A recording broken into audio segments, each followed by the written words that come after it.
Olá, o nosso Saber Direito Responde de hoje vai falar um pouquinho sobre agentes públicos, aspectos importantes como o concurso público, a acessibilidade. Vamos falar um pouquinho sobre os empregados públicos e ainda lembrar sobre o sistema remuneratório e o regime de acumulação dos nossos servidores públicos. Mas para falar desse assunto hoje, nós recebemos aqui no nosso estúdio dois estudantes. Falamos então com a Ingrid Araújo, que é estudante de Direito e vem participar do nosso programa de hoje. Obrigada pela sua presença. E temos também hoje Arthur Marum. Arthur, obrigada por estar aqui conosco. Arthur é estudante de Administração Pública e nós vamos viver então uma experiência bem diferente, mesclando um pouquinho de Direito e Administração. Mas é importante lembrar que o Direito Administrativo ele está diretamente ligado à atividade de administrar. E dentro da Administração Pública nós temos inúmeras disciplinas que também estão linkadas aqui com a atividade de administrar. Temos aí o Direito Tributário, o direito administrativo e assim outras tantas disciplinas. A verdade é que o direito não é uma ilha e ele vive em interatividade com outras disciplinas. Vamos ter também convidados de fora. Santa Catarina vai fazer parte do nosso encontro de hoje, não é assim? Vamos seguir então para as nossas perguntas? Vou passar a palavra então à nossa Ingrid. Ingrid, a primeira pergunta é sua. Professora, é certo que o artigo 37, inciso 1º da nossa Constituição, trata sobre o princípio da acessibilidade com relação aos cargos públicos, empregos públicos e funções públicas. Porém, o princípio da acessibilidade sofre em alguns momentos certas limitações. Eu gostaria que a senhora pudesse falar um pouco sobre essas exceções, onde essas limitações acontecem. Bom, na verdade, hoje a nossa Constituição Federal, Ingrid, a partir da Emenda Constitucional 19 de 1998, ela tem o chamado princípio da acessibilidade ampla. Portanto, brasileiros e estrangeiros, na forma da lei, podem ocupar cargos e empregos públicos no Brasil hoje. Então, hoje, cumprindo o requisito legal, os estrangeiros também podem exercer cargos públicos no Brasil hoje. No entanto, Ingrid, existem sim alguns cargos que são chamados cargos privativos de brasileiros natos, que só podem ser ocupados por brasileiros natos. Aqui vamos lembrar, por exemplo, o cargo de presidente da República. É o presidente da República e assim o vice-presidente da República. Falamos também do presidente da Câmara de Deputados, presidente do Senado Federal e falamos também do presidente do Supremo Tribunal Federal. São situações, na verdade, que estão na ordem sucessória do cargo de presidente da República. Então, como todos esses podem chegar à presidência nacional, eles não podem ser, então, ocupados por estrangeiros. Na verdade, a exigência é de brasileiro nato. Agora, também é importante lembrar que a acessibilidade tem alguns requisitos mínimos. Então, a maioridade civil, a capacidade, a idoneidade, que são requisitos exigidos para qualquer cargo ou emprego público. Então, a regra de acessibilidade hoje é a mais abrangente. Um cuidado interessante é que para os estrangeiros no Brasil hoje, nós vamos precisar de uma lei específica. Mas hoje a disciplina está bem restrita aos professores e os pesquisadores nas universidades públicas. Então, na maioria dos casos, nós vamos encontrar estrangeiros como professores e pesquisadores nas universidades públicas. Então, obrigada pela sua participação, obrigada pela sua pergunta. E agora nós vamos receber uma pergunta que veio lá de longe, né? Vamos ver então o nosso estudante que está participando do nosso encontro de hoje. Meu nome é Adriana Agostinetti, estou no curso de Direito na Faculdade Guilherme Guimbla, no 3º período, na cidade de Joinville, Santa Catarina. Professora, qual é a delimitação no conceito de agente público e quais suas classificações? Bom, Adriana, agente público é todo aquele que exerce função pública, seja de forma temporária ou de forma permanente, seja com ou sem remuneração. Então, ainda que um único dia, uma única vez, ele não ganhe nada por isso, mas naquele momento ele é agente público. E é importante lembrar, Adriana, que esse é o conceito mais amplo, é o mais abrangente que nós encontramos no direito hoje. Portanto, há inúmeras classificações. Podemos subdividir, por exemplo, em agentes políticos, que são aqueles que estão no comando, que estão na direção de cada um dos poderes, como, por exemplo, chefe do Poder Executivo, o presidente da República, os governadores, os prefeitos, prefeitos e os respectivos vices. Podemos lembrar ainda dos membros do Poder Legislativo, os deputados federais, os senadores, deputados estaduais e os vereadores. Podemos lembrar ainda dos magistrados, membros do Ministério Público, e todos esses entram no conceito de agente político. Mas nós temos ainda a classificação de servidores estatais. Lembrando que servidor estatal é todo aquele que atua no Estado, seja na administração direta ou indireta. E assim nós subdividimos servidores estatais em duas categorias. Servidores públicos, que são aqueles que atuam em pessoas jurídicas de direito público. E ainda os servidores de entes governamentais de direito privado, que são aqueles que atuam nas empresas públicas e nas sociedades de economia mista. Lembrando que neste caso nós falamos então de empregados e ainda encontramos aqueles que são particulares em colaboração. É um particular que não perde a qualidade de particular, mas que num dado momento ele exerce função pública. Então essa é a principal classificação. É claro que classificar tem sempre variação, né? Classificar, eu digo que cada um classifica a seu gosto, então há sempre alguma variação entre um autor e outro. Mas essa é a classificação que você mais vai encontrar na doutrina brasileira hoje, tá certo? Adriana, obrigada pela sua participação. E eu passo a palavra agora ao nosso querido Arthur, que veio participar do nosso encontro de hoje. Arthur, a palavra está contigo. Professora, em alguns casos, quando há a designação de um agente para representar a administração pública internacionalmente, ele é chamado de agente credenciado. Quem pode ser esses agentes credenciados? Bom, Arthur, na verdade, o caso de agente credenciado, normalmente, ele é um particular em colaboração. Ele é um particular que, num dado momento, ele vai representar a vontade do Estado, ele vai exercer uma função pública em nome do Estado, mas ele é um particular em colaboração. Então, ele não perde a qualidade de particular. Isso não significa dizer que ele não tenha responsabilidades, tá certo? Lembre-se que ele é um agente público, então se ele causar um dano, o Estado é responsável pelas suas condutas. Então ele é um particular em colaboração, mas na qualidade então mais ampla de agente público. Então ele exerce uma função pública e, por exemplo, está sujeito à responsabilização penal, pode ser discutida também a responsabilização em improbidade, a depender do contexto em que ele está atuando, mas ele tem responsabilidade e o Estado responde pelas suas condutas. Mas quem pode ser o selecionado, não é? Quem pode ser um agente credenciado? Vai depender muito da representação. E a norma que disciplina a representação também deverá disciplinar qual é o requisito para esse particular credenciado. Mas, em tese, não há grandes rigores ou grandes exigências com relação a esse agente, tá certo? Lembre-se que normalmente ele não recebe, mas a remuneração é possível em alguns casos. Normalmente eles são voluntários e atuam por livre e espontânea vontade. Mas a regra não é absoluta, tá bom? É possível que tenha remuneração, tenha jeton, que é para a manutenção dos custos e das despesas da representação. Então, interessante essa hipótese e obrigada pela sua pergunta, Arthur. Mas vamos passar agora a mais uma pergunta e também que veio de longe. Vamos lá para o WhatsApp? Meu nome é Lucas Henklin, estou no terceiro ano do curso de Direito da Faculdade Guilherme Guimbala, cidade de Joinville, estado de Santa Catarina. A minha pergunta é sobre o estágio probatório para servidores públicos, que é considerado de suma importância após a aprovação em concurso público. Sobre o tema, quais as principais discussões que o cercam? Bom, Lucas, eu acho que a principal discussão é o prazo do estágio probatório. Esse é um tema que atormenta, ou que atormentou, na verdade, inúmeros doutrinadores durante os últimos anos. O estágio probatório é o período de prova, é o período de teste, em que o servidor está sendo experimentado. Ele preenche ou não os requisitos para o exercício daquele cargo. Então, é um período em que ele está sendo testado. O que acontece com esse período? Quando um servidor público ele exerce um cargo público, ele está sempre visando a aquisição da estabilidade, o direito de permanência no serviço público. E a estabilidade, ela está prevista no artigo 41 do texto constitucional. O texto original da Constituição Federal de 1988 dizia no seu artigo 41 que o servidor público, para adquirir estabilidade, ele precisava de 2 anos de exercício e a aprovação prévia em concurso público. Aprovado em concurso público com 2 anos de exercício, tranquilo, ele adquiria estabilidade.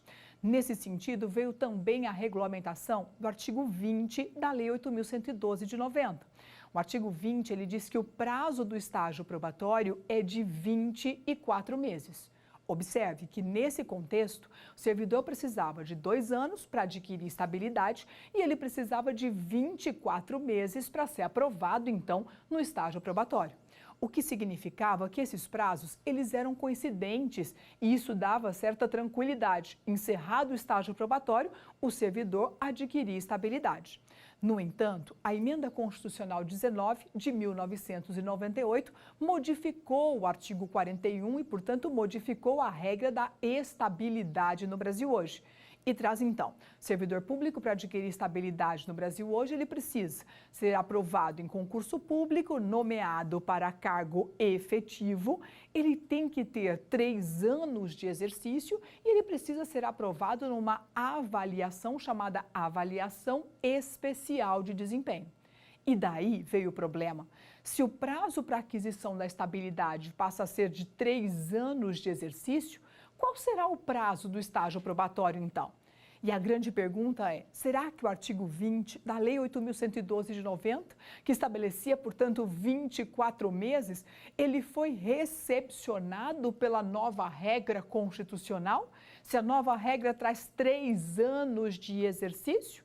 Hoje, o posicionamento que prevalece na nossa jurisprudência é de que o estágio probatório também passou a ser de 3 anos, até porque estabilidade e estágio probatório são conceitos dependentes, andam juntos, estão de mãos dadas. Quando o servidor termina o estágio probatório, ele vai, portanto, adquirir estabilidade. Então, a posição hoje da jurisprudência é de que o prazo do estágio probatório também passou a ser de 3 anos e que o artigo 20 da Lei 8.112 de 90, que estabelece os 24 meses, ele não foi recepcionado pela nova regra constitucional, porque ele não é compatível com a nova regra constitucional. Ok? Muito bem, então essa é a principal discussão, né? Prazo do estágio probatório que fica resolvido hoje com o prazo de 24 meses na Lei 8.112, que não foi recepcionado, sendo hoje estágio probatório de 3 anos, assim como o prazo da estabilidade no dia ou nos termos atuais. Vamos seguir adiante e vamos passar a palavra então para Ingrid. A pergunta está contigo, Ingrid. Eu gostaria de saber qual a diferença entre cargo em comissão e função de confiança. Bom, vamos então. Lembrando que os dois são baseados na confiança. Cargo em comissão e função de confiança, ambos são baseados na confiança. Importante também lembrar que ambos servem para direção, para chefia e para assessoramento. Então, tanto o cargo em comissão quanto a função de confiança, eles são instituídos quando há uma relação de confiança entre a autoridade nomeante e o servidor nomeado. E lembre-se que eles são designados para direção, para chefia e para assessoramento. Mas qual a diferença entre eles? Eu diria 2 marcas importantes. Olha só, a primeira delas é que o cargo em comissão, ele pode ser exercido por qualquer pessoa, digo, que preencha os requisitos mínimos para ser um servidor público.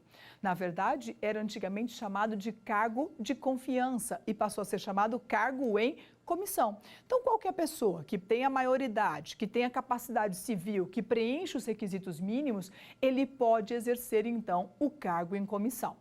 Ele vai trabalhar e vai receber uma remuneração correspondente a esse cargo. Lembrando que a Constituição só diz assim, olha, nós vamos guardar um mínimo que vai ser atribuído para quem já é de carreira, para quem já está nos quadros da administração. Na verdade, a ideia, Ingrid, é evitar aquela substituição total dos quadros e entrar aqueles que não sabem fazer ofício, que não sabem como funciona a administração pública e o serviço público parar. Então, o Constituinte disse, eu posso dar a qualquer pessoa, mas eu vou reservar um mínimo que eu vou atribuir a quem já tem cargo efetivo, a quem já está nos quadros. É diferente, Ingrid, da função de confiança. A função de confiança, apesar de ser direção, chefia, assessoramento, só pode ser preenchido por quem já tem cargo efetivo. Então, o sujeito já está nos quadros da administração, ele já exerce um cargo efetivo e vai ganhar um acréscimo, que é uma função de confiança. Uma função significa um conjunto de atribuições e responsabilidades. Então, esse servidor, ele já exerce um cargo, ele já tem atribuições e responsabilidades e ele ganha um plus. Ele tem uma nova atribuição, ele tem uma nova responsabilidade. Por este acréscimo, ele vai ter também um aumento remuneratório. E ele vai receber, em razão disso, uma função, que é chamada função de confiança, uma gratificação por função de confiança. Muito bem, e assim nós encerramos então o nosso primeiro bloco e vamos ao nosso breve intervalo. Até já!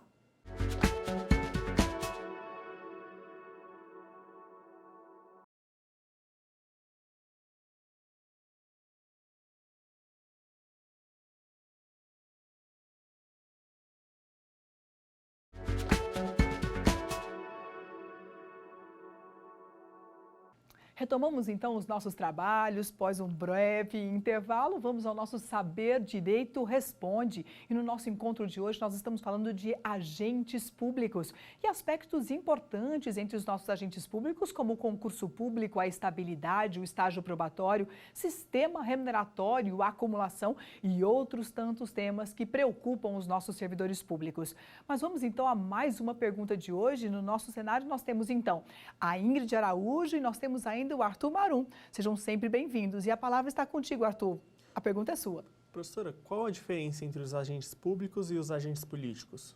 Bom, nós vamos lembrar então que agente público é aquele conceito mais amplo, Arthur, é aquele conceito mais abrangente. Eu sempre brinco que dá para colocar todo mundo no balaio, tá certo? Então, agente público é aquele conceito mais abrangente que nós encontramos na doutrina hoje. Dentre os agentes públicos, nós vamos subdividindo em diversas categorias. Uma das categorias são os agentes políticos. A gente diz que agente político é aquele que representa a vontade do Estado. A gente diz que agente político é aquele que está no comando de cada um dos poderes. Então, na verdade, é quem manda, é quem tem a caneta na mão, entendeu? Então, agente político é aquele que está no comando, é aquele que representa a vontade do Estado. Obrigada pela sua pergunta, Arthur.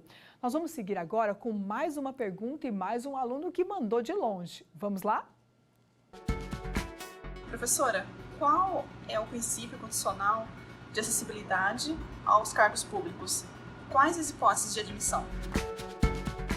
Bom, a acessibilidade em cargos públicos é feita por concurso público. Essa é a regra no Brasil.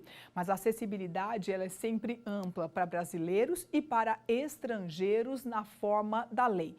Mas, excepcionalmente, nós não vamos ter o concurso público, né? É uma exceção à regra. Eu digo sempre que a porta de entrada é a rigorosa e a exigente do concurso público. Mas, excepcionalmente, não se presta concurso público no caso de mandatos eletivos, não se presta concurso público nos cargos em comissão, também não há concurso público nas hipóteses constitucionais. Exemplo, ministros do Supremo Tribunal Federal, cargos dos tribunais superiores, a regra do 5º Constitucional. Também não prestam concurso público os contratos temporários, os agentes comunitários de saúde e agentes de combate às endemias e os ex-combatentes de guerra. Estes não precisam prestar concurso, mas no mais, a regra é o concurso público. A acessibilidade é ampla, mas a porta de entrada é rigorosa e exigente do concurso público. A escolha é meritória, a escolha é técnica e busca-se aqui o princípio da isonomia, o princípio da impessoalidade. Todos têm a chance de participar. E obrigada, Adriana, pela pergunta. Ingrid, a palavra está contigo agora.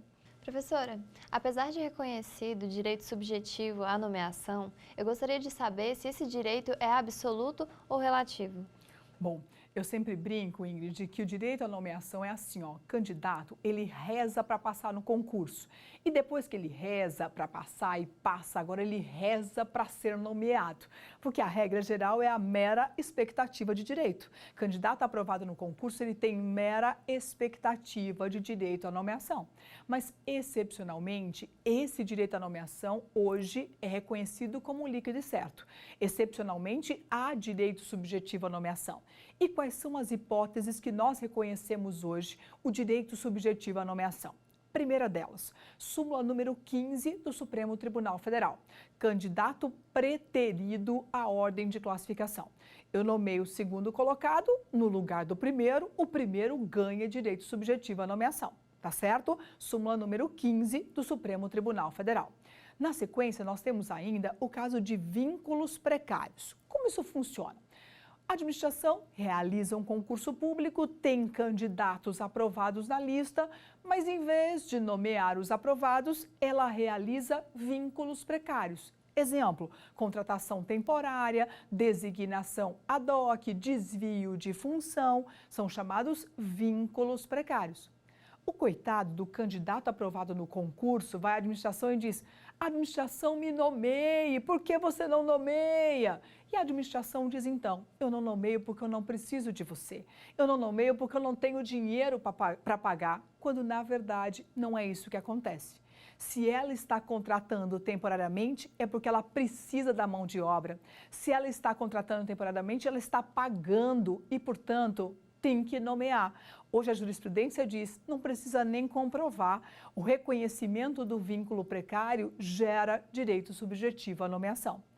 Além disso, também há direito subjetivo à nomeação nos candidatos aprovados no concurso público dentro do número de vagas e dentro do prazo de validade do concurso. Interessante essa informação é lembrar que elaborar o edital é uma decisão discricionária da administração.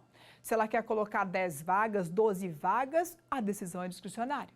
Mas a partir do momento que o edital é publicado, agora a administração está vinculada e vai ter que nomear os candidatos aprovados dentro do número de vagas do edital. Então, aqui há direito subjetivo à nomeação dos candidatos aprovados dentro do número de vagas e durante o prazo de validade do concurso. Agora é importante, se está fora do número de vagas, mas surgem novas vagas, ele tem direito subjetivo à nomeação? Vamos imaginar, alguns se aposentaram, vagas novas foram criadas. Se surgem novas vagas, gera para aqueles que estão fora do número de vagas o direito subjetivo à nomeação?